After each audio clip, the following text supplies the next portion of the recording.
Right, with us we have the Director of Sport, Dr. Veii.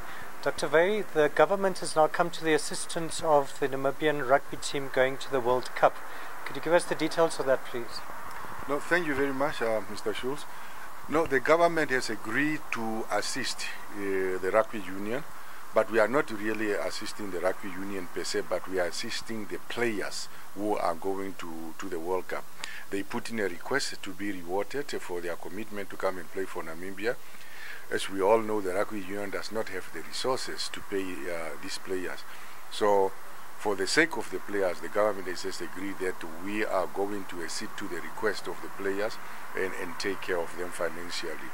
As you know, there is always the controversy about the rugby stadium, where the rugby union owes some money to a lot of people, to a lot of companies, and these people want to get a hold of the rugby stadium and sell it in order to recover their money. We put an offer to the rugby union to say, transfer the stadium to the government. The stadium will still be for rugby, but just transfer it for the government so that it cannot be used as collateral in the future. And we will look for ways of try to pay off the debts of the rugby union, those legitimate debts, because we have to verify how genuine these debts are before we can pay. Of course, we cannot pay all the money in 1 year, but we're thinking where we can go in negotiation with the private companies and pay them over a period of time. For reasons known only to the rugby union and to the rugby executive, they are refusing this offer. As a result, the government say we cannot keep on bailing out the rugby union.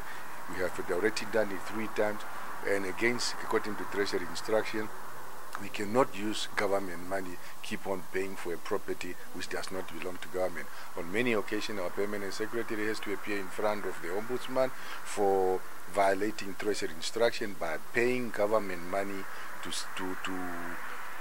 save a stadium which is not a government property, and we cannot continue doing that.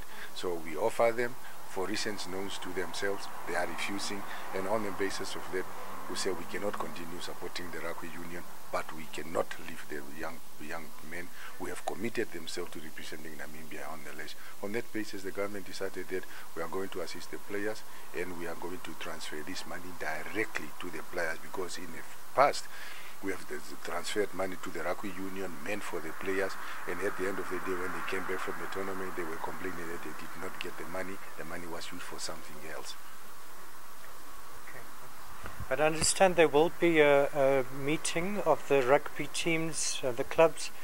They need to hold an AGM to decide on the transfer of the stadium.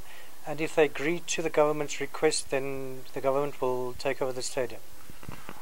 Well, that was our original offer. We even went to the extent that they should come up with an agreement, draft the memorandum of understanding on the basis of which the stadium was going to be transferred. Up to now, they are refusing.